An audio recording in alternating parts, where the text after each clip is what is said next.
All right, hi guys. Just waiting for some more people to join in. We have a live session coming up. Firstly, I just want to talk a little bit about the show that we're doing, which is called That's What They Said, which is a webisode, web series that I'm trying to do with some of my friends and trying to get some good insights. For the guys who know, I'm a big fan of The Office, so that's where the name actually comes out from. So let's hope that things go well. And I'm still waiting for my first guest, who is Shashank Jogani. I'm going to wait for him to join in so that then I can introduce him and we can go ahead, and we'll also talk about why I'm wearing this. And very soon that will try and ensure that we have a good talk coming up. I have a good line of questions that I have also formulated, and let's no Yash is not yet canned on me. I believe I'm still waiting for his request, and I'm also going to find a way that is here. So I've also sent him a request, and he should be joining in very early. Yes, Mohit. The Bundesliga is starting, and I believe that it is. There he is. There he is. Uh, uh, What's up, Charlie? my first episode of That's What They Said. I'm going to give a introduction of my friend Shashank. My first memory of in the sixth grade, which we were in school together, about standard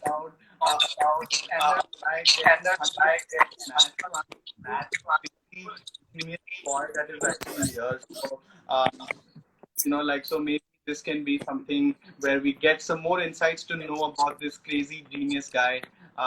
Yes, sorry about the sound. I hope it's clear right now. And now I believe it should be good. I'm not wrong. Not clear yet. No, man. Something's off. Okay. That's our earphones. Then I am going to try and fix this sound somehow. Just give me a moment. Sorry, guys. This tends to happen. Okay, I believe it's clear now. Okay, fantastic. Thanks, guys. So finally, a brief introduction of Shashank. I know him since 2008 is when I believe that we were when we met each other first. And today, you want to give an introduction as to why we are wearing this jersey today. Oh, are you asking me? Yeah. Oh, yeah, of course. I think both of us are football fanatics, and it goes with today's theme of getting football back into our life. So here we are with our Dortmund jerseys. Tune in at 7 o'clock to see Dortmund go against Union Berlin, guys. Yeah, and we're not being paid for it. So, Schalke. Sorry, yeah. Union Berlin is Bayern. So yeah, okay. So one secret about Shashank that I want to start talking about is that every single year, in the first week of every single year, he sends out an email to about 20 to 30 of his close friends, and this email includes his targets for the list and his to-do list for the list, for the year. So it helps someone like me also get motivated. So what is in your target list, Shashank, for 2020? And we're almost close to half of the year. So how much of that percentage have you achieved already? So very honestly, the target list is just something I keep to align myself to my larger goals. In the day-to-day running, of course, it just becomes difficult, as we all know, like the weekday rush, the weekend Irish plans, etc., don't keep us really aligned to where we want to be every single time when we think about the larger goals. So what I personally do with my annual goals, at least, is to make sure that I have a larger sense of where I want to be, how what I want to do in life, etc. No, Shashank didn't plan Corona, Mohit, but yeah, coronavirus and the COVID-19 situation has put some kind of a halt as to where 2020 was planned for me, because it includes professional goals, personal goals, and almost all of them required me to get out. But definitely something that's been better is there's always something to learn that I keep in mind, something to read. So I've been catching up on a lot of learning and reading, at least for the year. So that's been good. But otherwise, professionally, there's been a lot of U-turns, crossroads, and hurdles that's being navigated as we speak now. Fantastic. And just to also plug it in, I finally managed to source some beer about 1 week back, Oh, but I thought that I'm going to wait for the right moment to open this can of beer. So in this oh, the Russia 2018 mug that he got for me from the World Cup. So this is my first sip of beer after maybe December, if I'm not wrong, where I hadn't. wow. So this is my first sip of beer after 6 months. It's a very big deal, and I'm doing this on this chat, and I will continue and hopefully finish this can by the time we finish our chat as well. Okay, Mm. so very quickly moving on, Shashank. You were a genius boy in school. You were the head boy for the school as well. What kind of a kid were you in school? What was Shashank in school like? Yeah. Thanks, Sharang. I think genius might be a little too complimentary to me. I was a nerd, a definite nerd for that matter. Like I used to love giving exams. I used to ace them, and that's what I think really got me through. I was a proper nerd. For me, school was all about you. Okay. For me, school was all about trying to learn myself. I was an extremely competitive kid. That's something that was ingrained in me right from a young age. So there was no way in hell I could be like even second in class for that matter. So yeah, I think there are multiple people on this chat who will validate that, saying that for me there was a lot of focus on ensuring that I'm doing the best, that I was the best at whatever I was doing. So that was studying and a lot of reading, etc. I used to watch some things here and there, but that was it. Like for me, it was all about learning and how I can improve myself. And over the course of time, yes, over the course of time, I think different things came on, and I'm extremely glad that it turned out the way it did, because it really has set a great base for me, at least as life has turned real, at least because there are no more tests and exams that I can give now. Fantastic. And you finished school, and then we are all at a crossroads after we finish our grade 10, because we've got three options of what we need to do. Either we take science Yeah. or arts. When I thought of Shashank, I'm like, he's this nerd. He'll be that nerdy engineer guy. What motivated you to actually take up commerce? Uh, so while I was nerdy, there was some, like, I was a little sensible as such, and I knew that what I was getting through in science was not because I truly understood it, it was because I understood the matter in the textbooks. So I knew that science wasn't my game. I wasn't meant to be an engineer. Honestly, I actually didn't want to join HR. I wanted to join Jain because I said, "Abhi bas bahut ho gaya, padhai nahi karna." And that time it was like join the school. So I said, I will go for go to Jain or something. But no, for me, it just became a matter of fact that what I really did like was maths. I really enjoyed statistics. I knew that that was something, and I thought that commerce would be a better way for me to augment that skill of mine, to ensure that I build out a career or continue improving my expertise on those levels. So hence, commerce came into the foray. Okay, and then you took like a good call of joining the Rotary Club of HR College. For the some people who are outside, from all the 50, 60 odd years who are there, who do not know the Rotary Club of HR College. I know that we a very small number of those, but that's an organization back at HR where we did a lot of activities every single day for about 5 years, and Shashank obviously was president of that in one of the later years as well. So tell me something about the Rotary Club of HR College that has helped you be who you are today. Yeah, definitely. I think Rotract and RCHR specifically have been an integral part of life as such. A lot of what I'm doing today is because of Rotract. I met my co-founder in Rotract, and there's so much more that I've gained from him. So, of course, there are a lot of people. We did a lot of stupid things. There's no denying that.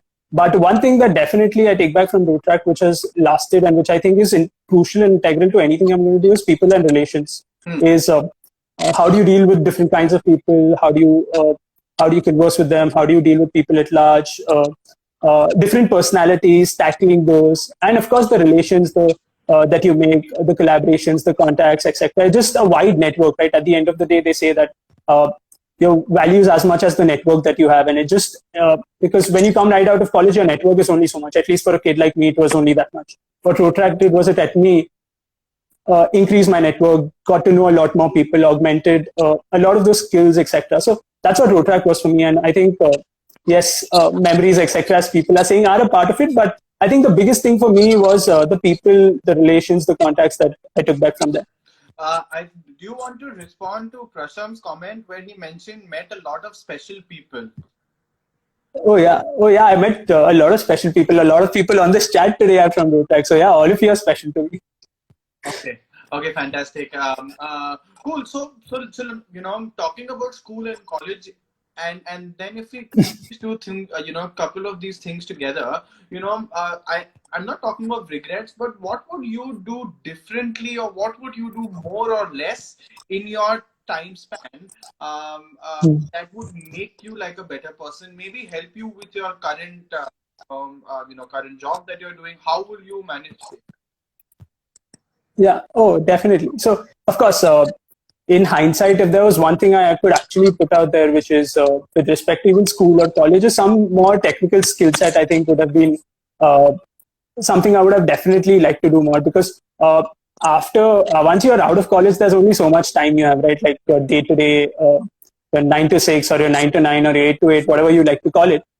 There's only so much time left to learn. So I definitely think that, and I urge everyone who I speak to, saying that like while you're in your teens, when you don't have to actually pay for yourself, when there are not a lot of KRAs, KPIs that you're actually running behind every single year, just go out there and learn more technical skill sets. It could be anything, right from you're learning how to program something, you're learning how to create something, maybe it could even be like learning an instrument, playing a sport, getting better at it. But like, take one skill set and get really good at it. That would be something that I definitely wished I would have done more, but that's not something I'm like, damn. Fantastic. What was one of the advice that you got in your young age, which you still follow, which you still practice, maybe at your work, maybe at something that that everyone has that one thing that has always hit you in the head and say that, this is what it is. So, have you heard something like that that you would like to follow throughout your career so far? Yeah. So I think that's actually quite. There's been one of those things that I'm not too sure. I was quite young, so it was one of these larger occasions. I don't know if someone from my family, most probably my dad or someone, had mentioned it to me, wherein the idea was to not have a second option or second choice, to not keep a backup. It's like, if you have one thing, give it your all, and don't think that there is a backup for yourself, so that you can actually give it your all. Because if you actually have a backup, there is no way that you will always take things lightly. Go for something as if that's your only option, as if that's the only thing that is there in the world, and that's the ability for you to give it the best shot that you have, right? So that was one of those things that I think I definitely took back. So everything I'm doing, I know that that is my only option. If I don't do well at it, life might not turn out too well. So that's how at least I try to look at things and try to navigate through multiple things. There's a bunch of very interesting comments also flying around. So yeah, appreciate it, guys. A lot of love from both Sharang and me. Fantastic. Okay, moving on to one special, one discussion that we had. I believe when you finished your undergrad, okay, let's look at this first. When you were finishing your undergrad and you were in your final year of your bachelor's in financial markets, if I'm not wrong, and you were trying to figure, okay, like, what's next for me? Where do you see yourself, grow into after you finish being a college student? What were your plans that time? So, honestly, for me, at that time, I was actually pursuing my career in actuarial science. So that's a lot more around statistics. How can you use past data and statistics to, with respect to calculating probabilities, and a lot more intensive studies around that. So for me, that was the one thing that I was rooting for. One, because I personally enjoyed statistics a lot, and second, it just came across as extremely challenging. There are a lot of numbers flying around there, saying that a lot of people don't clear it. So I took that as a personal thing to drive me, saying that, if not a lot of people can do it, I want to be able to do it, because you want to be one of those percenters, right? Yeah. I'm a top percenter of so. Yeah. So that was one of those things wherein I was So immediately after college got over, that was the sole thing I was focusing on. I said, I'm not going to directly jump into something. I'm going to jump into, I was going to jump directly into just studying for 6 months and then look out and see and try to work and just navigate what's out there in terms of enhancing a lot of learnings that I have, etc. So that was my plan immediately after college. I think most of the people know it didn't turn out that way. So yeah. Okay, okay. Just to remind everyone, we are not matching because we feel it's cute to match. We are wearing the same, the similar jersey, different here of a German football team, and football is back after a couple of months today. So we thought we'll try and celebrate it and actually enjoy this, this momentous occasion because we're really missing, really missing it. Okay, so let's move on to one conversation that you and I had. We had this conversation at Kiani. I remember I was working right next to Kiani at SP Jain School of Global Management there, and we met over a lunch meeting where you had, you were very confused. I think that was the biggest confusion you had till date in my, where I know you for a good 12 years right now. Maybe the biggest decisions of your life where you had a good job in your hand. You have a good job in your hand which might have paid you well, which might have secured your future, given you job security, etc. And you also had one risk that you wanted to take. That was this entrepreneurship journey. So what do you think? What were the things that you actually thought about in order for you to take up this entrepreneurial journey? Yeah, so definitely, I think that was one of those things. Like, I'm not a person who loses sleep very easily. Like, I can just the world is my bed, in my opinion. I just sleep anywhere, everywhere, including football stadiums. So that was one thing in my life where I actually lost some sleep because that was a crucial moment in my life. And like I did, like right after college, right after the set things, I had an extremely lucrative job offer from one of the larger insurance companies in India to join like as an actual trainee or something. And in that case, I was just contemplating, and that's when had actually just started off my journey with IndieFolio Network. Back then, it was called Banana Bandy, and that was a point in time when I was like, okay, I have just started it off, and maybe it's a good time to reconsider whether I want to do this or not. And because it was security against some sort of ambition, right? Like bigger the risk, better the reward kind of a situation, and also what motivates, etc. So that was a very so I didn't expect this to come so early in my career, but what happened was I had to. I always knew at the back of my head that I wanted to lead something. I wanted to be my own person. I wanted to lead my own venture. I wanted to do things my own way. And multiple things went through the head, saying whether I can actually go ahead and do that. Two is whether I can sustain that lifestyle. What is it going to take? Whether I want to go for security at that point in time in life. And talks with parents, talks with friends, especially you. And a lot of people made me realize that right now would be a good time to take a risk, see where it goes. And if needed, I could always come back to it. So at that point in time, I thought it made sense saying that let me see how if I can pursue both simultaneously. I said I will not take up the job, but I will keep giving exams. Within 6 months, I realized that that was not. I wouldn't be doing justice to either. I cleared a couple of exams, but I was like, I wouldn't be doing justice to both of these things. So that, but what actually led me was when you actually start focusing on something that you actually love, and it's like your own product, right? Like it's your own company. So you start giving it attention. You realize that there is so much there to learn. There's so much more you can achieve. Like why limit yourself? And there's the opportunity is quite large when you can go out there, meet more interesting people, etc. So a bunch of these things came together, and I think here the sheer security that I had on my personal front with respect to I didn't have to pay for myself. I didn't have rent to pay for. I didn't have to pay for my own food bills, etc. Alcohol was also not a part of my life back then, so it was a lot cheaper to get around to doing things. So yeah, that actually led me to take up this opportunity. Of course, a lot of it was basis the market opportunity out there, but I personally just decided that I'll take a risk there, and working out in good ways till now. Fantastic. So that is a story of 2013, and I believe a lot of things have come from 2013. Which it's been a good solid 6-7 years right now. Uh, would there be any advice that Shashank of 2020 would give someone like a Shashank of Dinesh? Asking if any one of us want to join, but I believe we should do this after the game. So no, so back to the question. Uh, do you think you would be able to give yourself some advice? Maybe you, maybe some people who are thinking about you. A lot of people on this chat today who have an idea, have a business Yeah. idea. But they were like, what? I think I should still just, take care of my job. I'm getting, like a salary coming in every year, every month rather. I can enjoy my life. What's the advice that you would give someone like them who would be keen to actually get outside the comfort zone?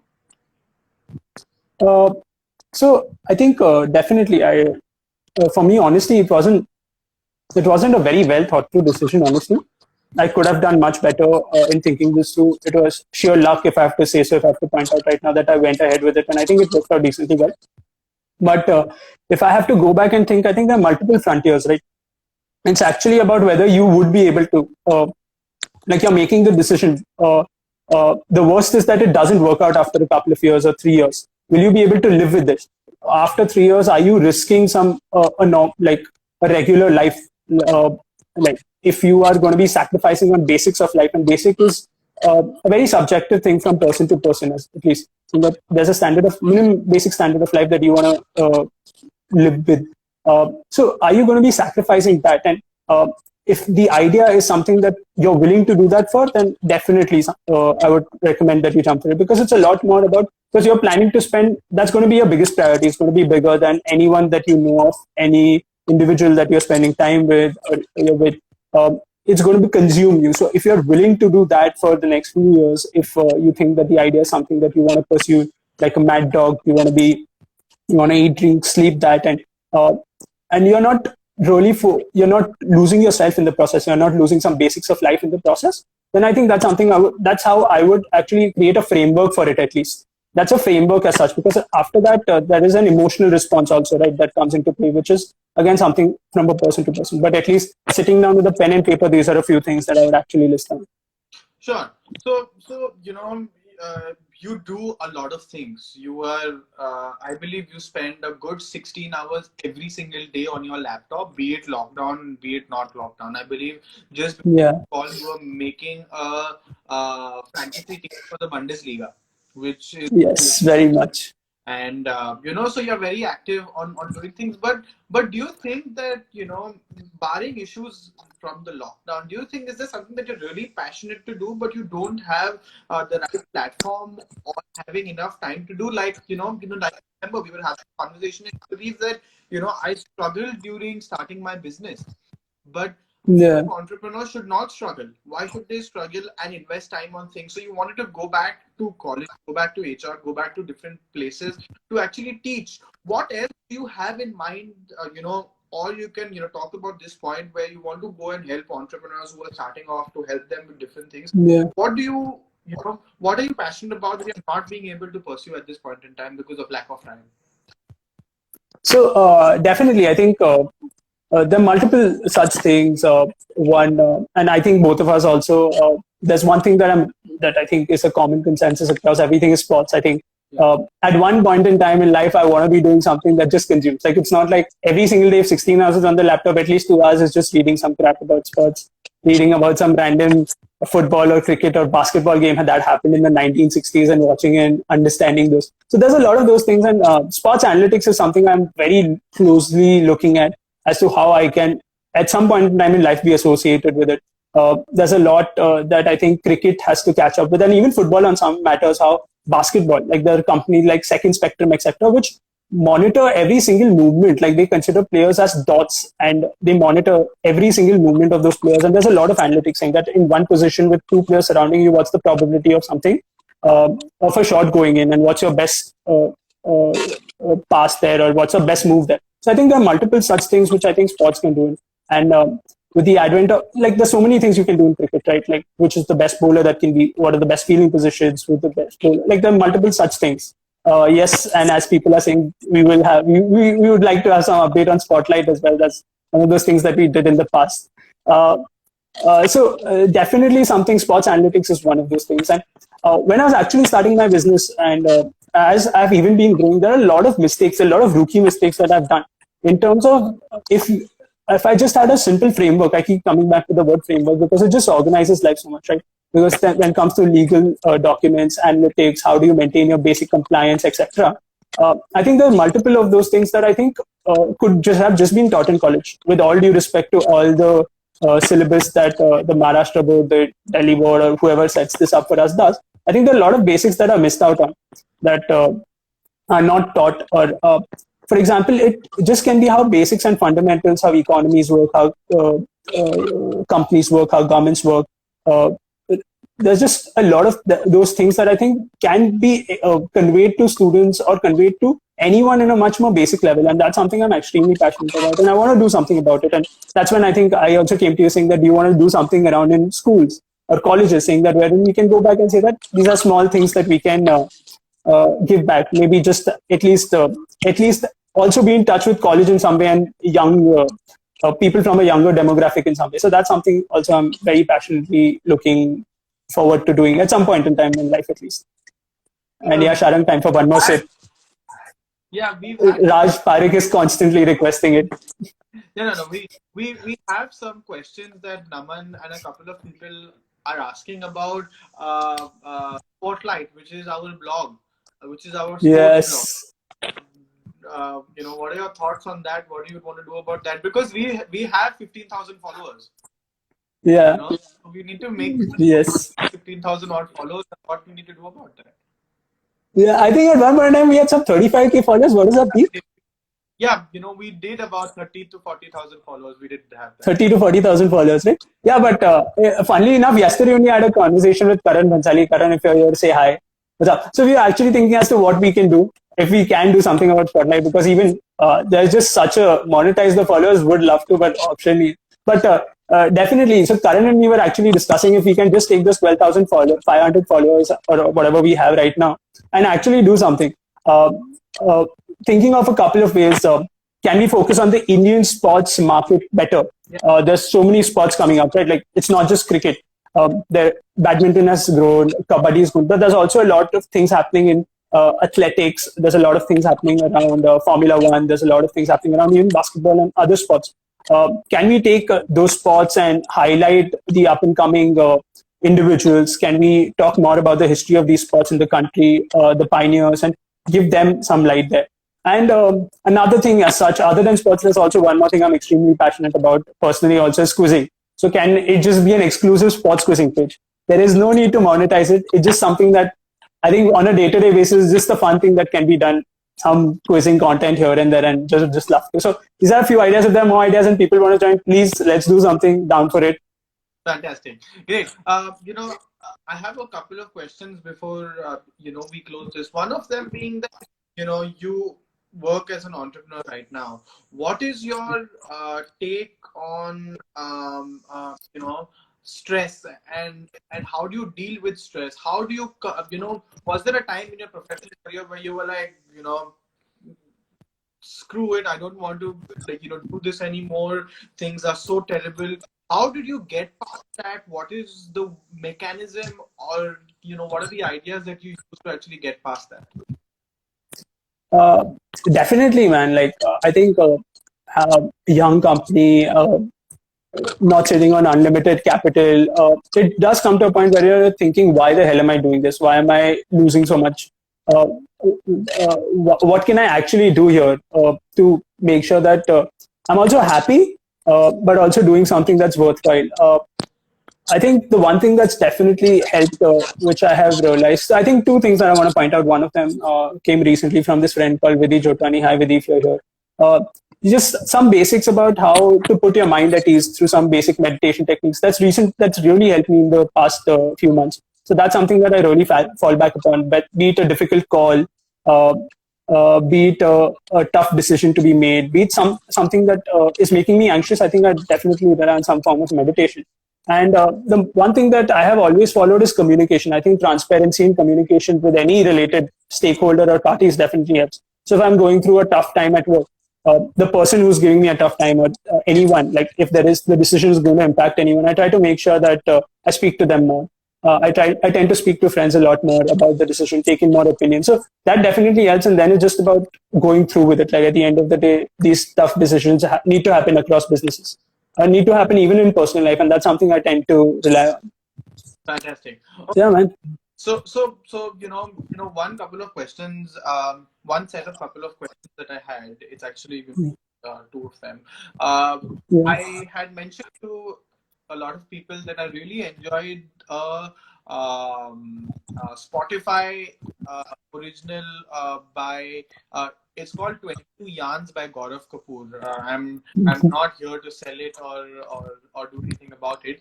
There he mentioned a very good cricket reference where Piyush Pandey, who's the ad guru right now, back in 1975 was going into bat and his team was struggling at 53 for 6. And when he was going back, Arun Lal was walking back. And, he said to him saying that 53 for 6 is a problem for an ordinary person, but an opportunity for an extraordinary one, which actually goes to show how in adversity lies opportunity. So what is Shashank right now doing in this time where there are a lot of opportunities? I know we're sitting at home and we're tired and we're bored. We're well, not bored, but we want to go out, but we have more time on our hands. Where do you see scope for improvement, scope for opportunity for someone like you personally? And then the next question is for someone, for a company like Indie Studio Network, what is actually happening? And the third part is I also want to understand what is going to happen in your industry in terms of opportunity for artists. Agam is our friend, and he had messaged me to ask this question as well. What's next for the artists? What can they learn from this? What is the scope for all these three? So one is for you, one for your company, the other one is for the industry on the whole. Definitely. Thanks, Sharan. I'm not sure if I'm qualified enough to just go out there and say that this is what's going to happen, but I'm going to take the best of the information that I have, the knowledge, the experience that I've gained, and just give my 2 cents on this. So, in fact, right before this started off, we did an all-hands meeting within our office, wherein the address for all of us, like all of us working at Indiefolio Network, was very simple, which says that times are going to get tough. It might be 1 month, it might be 2 months, it might be 3 months. It's actually coming down to the worst case that we predicted back then. But one thing was very clear, wherein we wanted to address the fact that this is an opportunity. This is where I think true innovators, people who actually want to make a difference, actually stand out. Because where others see a problem, it is a problem. There is no denying that this is not a problem. But every problem also brings across a new solution. There's an opportunity that it brings out. So think beyond what you're doing, right? Because as a business or as an individual, so I'll just tackle this as an individual, as a business, and as an industry in 3 different levels. Like, as an individual, there was always this restriction that I had wherein it came to, there were things that I had to do on a day-to-day basis which just had to be done. There were meetings that were scheduled across the week that just had to be done. Weekends and weekdays had this clear line wherein you just take a lot of these days and hours for anything, for doing any rubbish. But what's it's actually come down, wherein it just helped me focus a lot better, wherein you just take a step back because you're not in the day-to-day commotion, wherein you actually have the opportunity to isolate yourself a little and think, what am I doing? What am I planning to do for the next 3 months, 3 months, 6 months, 12 months, 24 months? And how can I align myself better? For example, on an individual and a company basis, what we've done at Indiefolio Network is just taken more perspective how our previous year was, how we are looking at this financial year, and what our next financial year is also going to be looking like. So it just gives a lot of perspective. You get to organize yourself a lot better. As a company, of course, as a company, as an industry, I think newer business models are going to come up. People are going to find while distancing is going to be prevalent around till we have till we at least cut down the curve or we don't get a vaccination, I think people are going to be looking at newer business model across industries. Um, if your business involves day-to-day movement, be it travel, etc., there's not a lot that can be done. But for at least a business but this is an opportunity where a lot of traditional sellers, etc., will have to look at digital opportunities, right? You have to master the ability to be able to say that without a person coming to me or my store, how can I interact with them? How can I go to my customer and sell him things better? It's an opportunity to identify your assets which do not get affected by external circumstances a lot more. So you identify your strengths in your businesses, saying that today when we sat back, one of the first activities that we did were what are the assets that we have that can work on a digital front that will not really be impacted by this. Can we bifurcate the business a lot better? So those are things that we went ahead and did, and there's a lot more exploration that's happening. And people are looking at doing things faster. People want to fail faster across the business, and I think that's across any good business that's being run. And across the industry, I think, man, kudos to all the creators out there. That people who are sitting at home and just straight up creating things. They're looking at upskilling themselves. They're looking at saying that okay, there's only so much work, and after that, what can I do? People are always thinking, what can I do next? And I think creators across the board are just creating more and more things because the industry that we work in, which is the creative network, there's a lot of digital commodities that are created, and people are just constantly churning out more and more content, which is not just on an economic front but also on a social front. So people are constantly going ahead and doing that, and I think there is unlimited potential what we as individuals can do. Every opportunity, every adversity brings up for us an opportunity, and I think everyone out there is seeking one, and I think multiple people are doing that on various levels. So for us also, it's the opportunity to be a small part of it and see how we can take whatever resources we have, whatever assets we have, and magnify that opportunity and the level to which we can impact it. But that's definitely something that we're actively looking at. Measuring, I think measuring is something that we're doing on a very, very regular basis. How can we measure the impact that we're having? Correct. So when you're planning, I believe you've got smart plans which are specific, measurable, attainable, etc. So Yeah. this is what I know about you as a person. This is what I know. So great. Thank you for spending the best part of 40 minutes for Lovely. letting me pick your brains and to get about these 60 odd people who did tune in either by mistake or by or by sharing so much love. So thanks so much, Shashank, for joining in. Just want to give a small plug-in before we close that tomorrow 4 p.m. same time we're going to be having Karishma Khanna. She is the founder of My Sorted Homes. In fact, it's called Sorted Homes, which is a professional organizing service, a professional home organizing service. So please do come back for that as well. And just want to say thank you to everybody who's joined, and a big thank you to Shashank. That was the first episode of the first edition of That's What They Said, which obviously is an office reference. So thank you so much for everyone joining in, and I will leave the comments to continue to tomorrow because a lot of road track terminology is coming up. So thank you so much, and I'll be hopefully posting this soon so you can revisit this some other time as well. Thank you so much, guys. And thank you so much, Sharang. Thanks a lot, and thank you guys for being here. Enjoyed this. Please do tune in tomorrow. I think there's some wonderful sessions coming in, so personal shout out as well. Cheers, guys. Bye bye. Thank you so much, guys. Thank you, Shashank. Come on. I'm gonna exit. I can't exit for some reason. Yeah. Okay. All right. Thanks, guys. Thanks for joining in once again. Yes, I believe this might be a small competition to Netflix. I'm going to have this for the rest of the month as well. I have about 10 odd speakers who will be coming in. The first one being a very, very close friend of mine, Shashank. Tomorrow is going to be something a little more exciting as well. So hope to see you guys in here tomorrow as well. Keep up the mood, keep up the excitement, keep up the comments. Loving the banter, and I believe that we'll be able to have a good time spending this during quarantine. Thank you so much, guys, and cheers.